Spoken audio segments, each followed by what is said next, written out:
Yo, what's going on, man? Real Talk Sports with Travis Lamar. We back in full effect after an amazing weekend of sports, man. I can't wait to get into it. If y'all tuned in, I appreciate y'all so much, man. Thank you. It means a lot. Let's get right to it, man. Real Talk Sports with Travis Lamar. Being a Chargers fan, boy, I tell you. Man, it's crazy out here, man. It's so frustrating, bro. Are we delusional? Chargers Nation, talk to me, bro. Are we delusional? Every week, are we ready to go? It's on. It's gonna be a great year, and we wet the bed. It's frustrating, bro. It's frustrating, following an organization who just seems to not be able to get over that hump, to not be able to take that next step. Especially when on paper everything looks so good, and that's why we always talk about that on paper stuff don't matter, man. Like, you gotta play the game. You gotta play the game, and now I'm following a lot of Chargers accounts. Shout out to Chargers Twitter, cause y'all go in it's a lot of y'all out there. I did not know my whole life. Coming up in South Carolina, it's not many Chargers fans. I can count them on one hand. But now that I'm entering, Chargers Twitter, following all these Chargers accounts, it's a lot of y'all out there. So shout out to y'all. But boy, heartbreak. And we're gonna start with the QB1, Justin Herbert, because there's a lot of talk out there on Justin Herbert, man. He went 27 for 41, 305 yards, and 2 touchdowns, and an overtime loss to the Titans, 27-24. On paper, them stats look good. 300 yards passing, 2 touchdowns, no interceptions, no turnovers. That's a good line on paper. But when it's time to win, are you going to make those winning plays? So I'm not I try to be as objective as possible, even though this is my team. I'm not trying to be out here and slandering Justin Herbert. I'm not. That's not what I'm trying to do. But for the attention that he gets, he's not living up to it. He's not living up to it. Not when it matters the most. Listen, Justin Herbert made a phenomenal play in this game on 4th and 4. The defensive tackle came in for the sack, slapped this dude on the head. He span out of it and threw a fadeaway touchdown to Keenan Allen. Chargers Twitter going crazy. Oh, Justin Herbert in God mode. Made one of the plays of the year so far. That's what he do. His skill set is phenomenal. The throws that he makes throws that other people don't make. He's a phenomenal quarterback. That play was incredible, spectacular. But when it matters the most. So we played the Miami Dolphins week 1. The last drive of the Miami Dolphins game, and with a chance to win, he got sacked, had an intentional grounding. Right? That's how we ended that game. This week versus the Titans, with a chance to win the game in regulation, he doesn't come through. We got to kick a field goal to go to overtime. We go to overtime. Matter of fact, as soon as we kick the field goal to go to overtime, I tweeted, real Chargers fans already know what's about to happen. Real Chargers fans already know what's about to happen. We won the coin toss. Now QB1, it's on you. It's on you, bro. 3 and out. What does Justin Herbert do? 3 and out. Didn't even gain a yard. He threw in a double coverage to Mike Williams, and Big Mike Will. Shout out to the South Carolina boy. He the king of the jump ball, but that double coverage was really tight, bro. No chance of catching that ball. Third and 10. He throws a deep ball to nobody. Nobody was 5 yards within that ball. It drops out of bounds. We punt, Titans drive, win the game. That's our QB1, Justin Herbert. That's who most of the mainstream sport pundits got in the top 5 of quarterback. Shit. Where at? Where at? Not me. Not me, because that skill set thing you can spin and fade away, in the second quarter, in the first quarter, all that's cool, but what you gonna do when it matters most? When it's time to win the game. So far, Justin Herbert has not done anything when it's time to win the game. When it's time to be a force multiplier. When it's time to make winning plays, he doesn't get it done. Keenan Allen had a monster game. 8 catches, 111 yards, 2 touchdowns. Monster game from Keenan Allen. And there's some people on Chargers Twitter who before this game was already talking about getting rid of Keenan Allen. You jokey.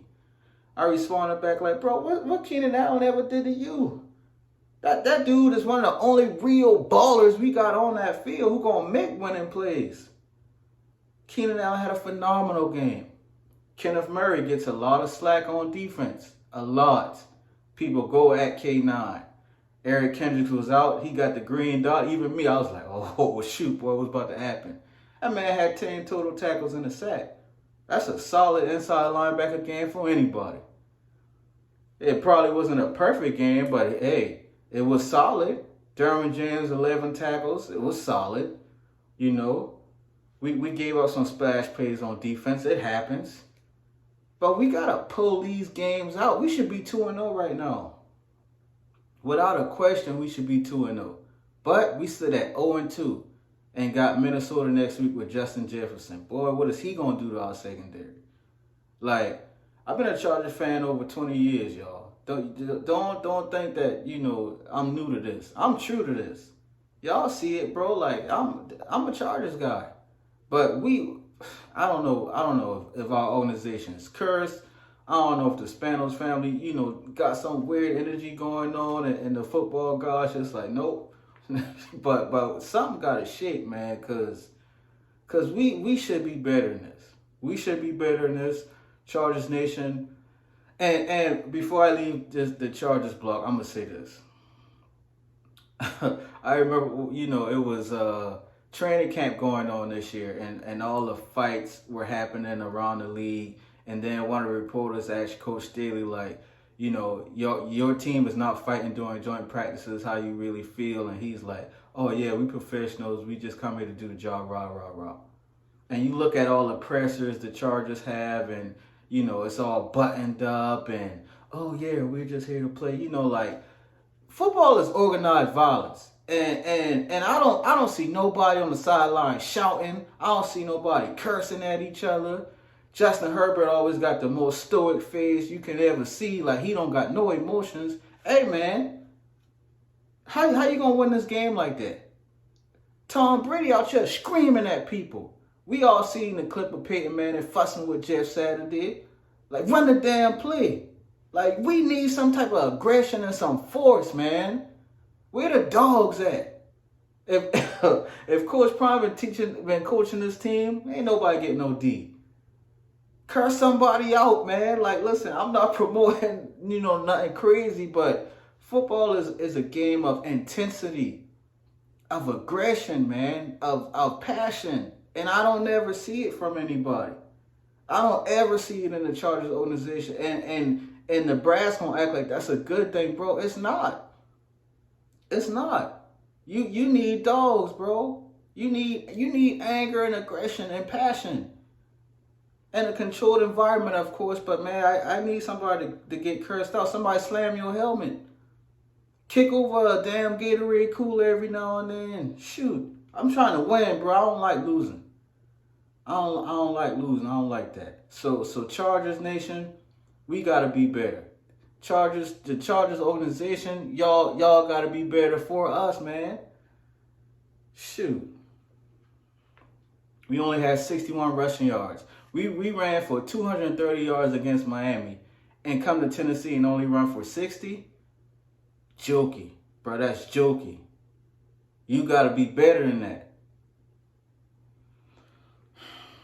We need winners, man. We need force multipliers. And until we get that, this is going to be who we are. For another 20 years, y'all really? Y'all don't want to win no Super Bowl? I'm trying to win.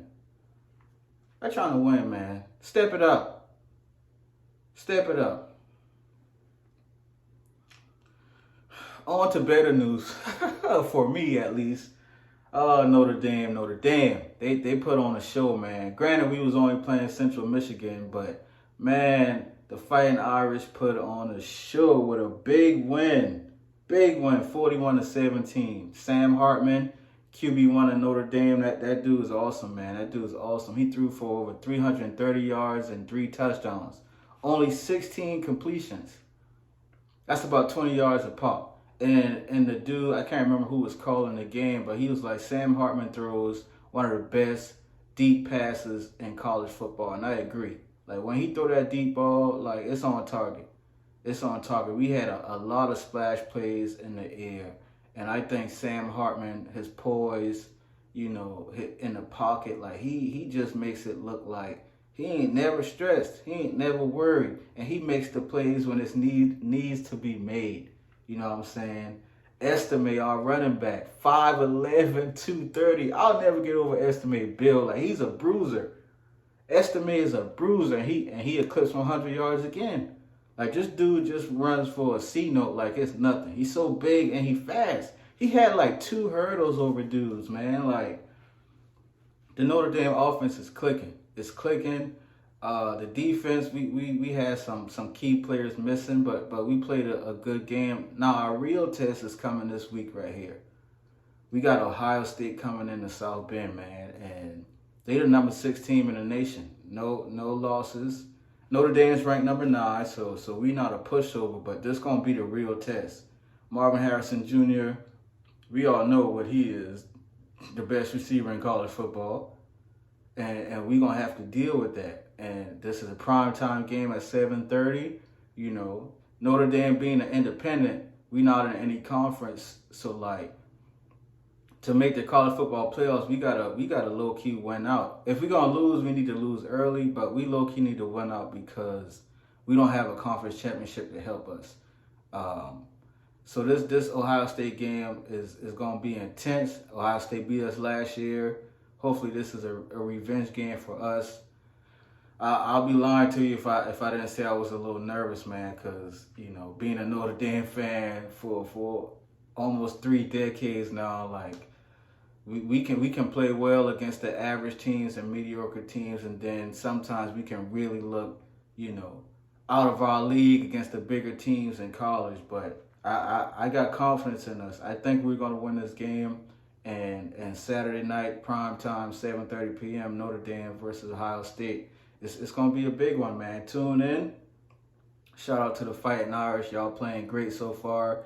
Coach Freeman, we going to see what you're about, man. You coaching against your alma mater. And this is a big-time game. It's going to be the game of the week. So I believe in Notre Dame. I believe in the Irish. We're a 3-point dog, but we'll be all right. We'll be all right. We'll be all right. Oh, man. On to the C block. To the C block, Colorado Buffaloes. Coach Prime time with the shades and the hats. Hey, listen. That game versus Colorado State, oh, you talk about thrilling. You talk about epic. I mean, this game was everything, man. Like, first of all, it kicked off at 10:20 p.m. Eastern Standard Time. Coach Prime got everybody in this country, especially on the East Coast, staying up till 1 a.m., man, 2 a.m. watching Colorado. Listen, Tennessee and Florida was playing on ESPN. Tennessee versus Florida. Primetime SEC teams. And we out here like, get that thing off TV. It's 10 o'clock. It's time to watch Colorado. Like, we are look at what we doing. Like, SEC football, prime time. And we waiting on Colorado versus Colorado State. Like, Twitter was going crazy because it was like 10 o'clock. The Tennessee-Florida game was still on. And probably like, what Colorado game at? Right, it kicked off at 10:20. And man, this game had everything. So many flags at the beginning of the game because the emotions were so high. You know what I'm saying? Because of the rivalry that Colorado State coach started when he made the comment about, you know, his mom taught him to take shades and hats off when he talked to adults. So that just took this game to a whole nother level, and you could have seen it on the field. It was scrappy, And it was a dogfight the whole time. From the snap to the end of the game, it was a dogfight. Travis Hunter got hurt on a very, very late hit, man. I don't condone that kind of thing at all, but I get it though, because of the chippiness. I get it. Shedeur Sanders, QB1 of Colorado, Heisman campaign loading. Like, for real, for real. I'm going to read off Shedeur Sanders for that game. His stats. He threw for 348 yards, 4 touchdowns, and he threw his first interception of the year. For the year, in 3 games, Shedeur Sanders has 107 completions, 136 passes. In 3 games, he's only had 29 incompletions. 78% completion rate. In 3 games, this dude has already thrown for 1,251 yards for 10 touchdowns and 1 interception. Shedeur Sanders, QB1 of Colorado, Heisman campaign is in full effect. Full effect. Now, that dude right there, that QB1, baller. Baller. So, refer back to the A block when I was talking about Justin Herbert and not making winning plays when it matters most.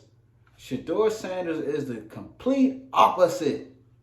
Coach Prime says it all the time. As long as Shedeur got the ball, I don't got no worries. Colorado is down 28-20, losing by 8 points. Under 2 minutes left. The ball has just been punted to the 2-yard line. You know what Coach Prime said after the game? Oh, Shedeur got the ball. I know we're going down the field. And then what happened? Shedeur went down the field. Scored. 2-point conversion. You got to get the 2-point conversion to go into overtime. What does Shedeur do? Get the 2-point conversion. You go into overtime. You get the ball first. What happens? No, we got to score. And what does Shedeur do? Go and score. Colorado State comes back, scores again. Colorado gets the ball, double overtime. What you got to do? You got to score to win. What does Colorado do? They score to win the game. That's a QB1 making winning plays, dog. Being a force multiplier. That's what a quarterback's supposed to be. That's why I need my quarterback to be. I need you to make winning plays when it matters most. That's what I need you to do. You can't just have great stats and then crumble when he matters, bro. You can't do that. When it matters the most, you got to rise. You got to elevate. What Shedeur Sanders said after the game. The reporters asked him, it's under 2 minutes left. You down 8. You at the 2-yard line. What was you thinking? Shedeur just cool as the other side of the pillow, man. I went Brady mode. That's all I was thinking about. Tom Brady do this all the time, so I know I can do it too. Brady mode. That's what a real QB1 is, man. When the odds are against you, you rise to the occasion. And that's what Colorado did with the whole world watching. After all this trash talk that done happened, they at the middle of the field before the game about to fight. People poking people in the eyes. When Travis Hunter got hurt, when that safety hit Travis Hunter super late, the first person in his face was Shedeur Sanders. That's winning attitude, bro. Like, and then to win the game, to make the winning play to go to overtime, they attacked that safety. He got scored on. Shedeur Sanders with the deep ball to Jimmy Horn Jr. Touchdown on you, the same person who knocked out Travis Hunter. That's what a winner is, bro. That's a QB1. And that dude from the Chargers, you need to call Shedeur. Shoot. Hey, because you need that thing to rub off, bro. I need my quarterback to make that play, to rise. You know how much pressure was on Shedeur Sanders at that moment?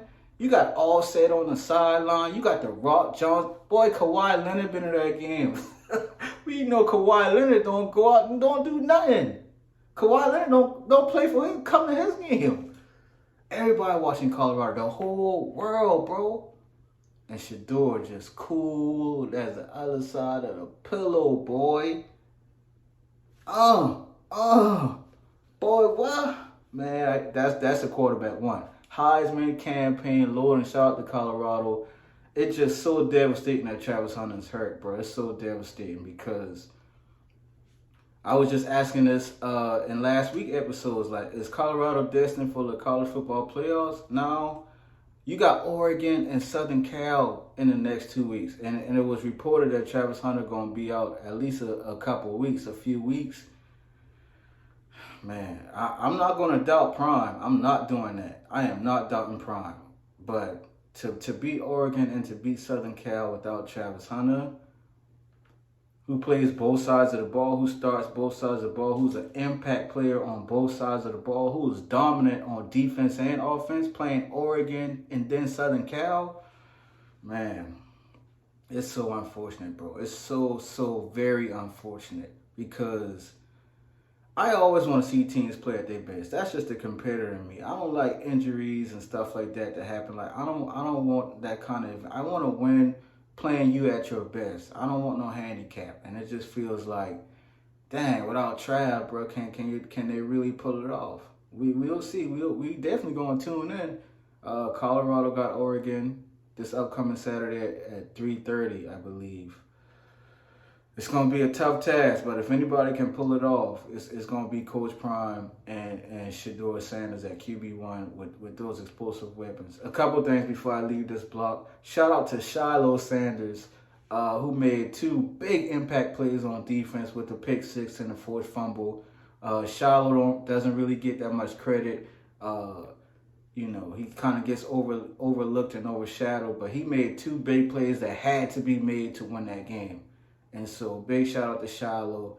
And shout out again to the QB1, man. Like, Shedeur has been doing this since Jackson State. Just being calm, being cool, making winning plays. This is who Shedeur is. And it's time for the world to really put that boy in that Heisman, in that Heisman talk. At the top, too. Shedeur should be at number 1 on your Heisman poll right now. I don't care. I don't care. Yeah. And Horton, the receiver for Colorado State, that dude's a monster. That dude is a monster. I just wanted to put that in there before we leave this topic. Horton for Colorado State, number 14, that wide receiver. Boy, that dude can ball.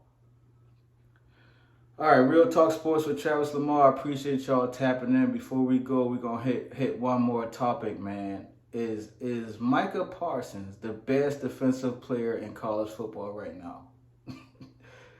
To me, that answer is definitely yes. Micah Parsons is unbelievable. I don't even have any adjectives to describe this dude, man. Like, he just jumps off the screen. He just seems so unblockable. Like, why is Micah Parsons so dominant like this? Like, why? When you look at him, he's not the biggest at all by far. He's not that big, bro. He's just an animal, man. That dude's an animal.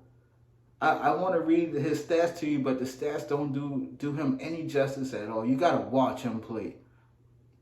You gotta watch Micah Parsons play and see how disruptive he is. They called back the touchdown on the fumble recovery, man. That's a touchdown. Get that boy that 6. Micah Parsons is... I try not to be prisoner of the moment. I really do. I haven't been around, for that long. I ain't that old, but I've been around for a little TT, man. And I'm just trying to think, like, who defenders is this disruptive? Is this fearful? Like, that... I don't know. The first person that really popped is Palomalu. People like Ed Reed, Aaron Donald and J.J. Watt, they even right now with T.J. Watt, like there have been some really disruptive defenders. Somebody like Revis Island, like you just don't mess with. Micah Parsons, bro, it's like, Jesus. Like, what you gonna do? What are you gonna do? And the defensive front for Dallas is really, really good. Lawrence is really good, bro. 72. Armstrong maybe, or I can't remember his name, but the defensive line is good. But Micah Parsons run that thing. If you take Micah Parsons off that defensive line, they a good defensive line. Insert Micah Parsons and you got the greatest defense in the NFL, no questions asked. And so I'm not a Cowboys fan at all. Not even close. But I can't stop watching Michael Parsons, bro. I like greatness. What do you want me to do? That dude is phenomenal. And if he stays healthy, that's your defensive player of the year. Like when you think about the scariest people in the NFL right now, Pat Mahomes comes up, of course. Tyreek Hill on offense, and Micah Parsons. That dude is sick. That dude is sick. They got Arizona next week, and I'm like, well, another 5 to 7 sack game for this defense. Like, I don't know, bro. One of the viewers I asked last week in the show, is Dallas playoff bound, Super Bowl bound, and bro was like, it's too early to tell. They got Dak Prescott at quarterback, injuries and all those stuff I get, but when you see it, you see. When I see stuff, listen, what you gonna do about that defense? Dak Prescott can throw 5 interceptions, and then guess who come on the field? Micah Parsons. After every pick Dak Prescott will throw, Micah Parsons gonna come on. What you gonna do with that defense? Trayvon Diggs and Gilmore, they playing, in the secondary. They got all the confidence in the world. All right. Hey man, I don't know what's gonna happen, but it's exciting. It's intriguing. And sports is just, man, you just gotta love it. You just gotta love it. It's been another episode of Real Talk Sports with Travis Lamar. I appreciate y'all tuning in. Thank y'all so much for your time. If you've been liking, sharing, commenting, interacting with me at all, man, I appreciate that. Thank y'all so much. I'll see y'all again real soon. Tapping into all the platforms because I'm always posting something, and we live, man. We lit. Real Talk Sports. We out.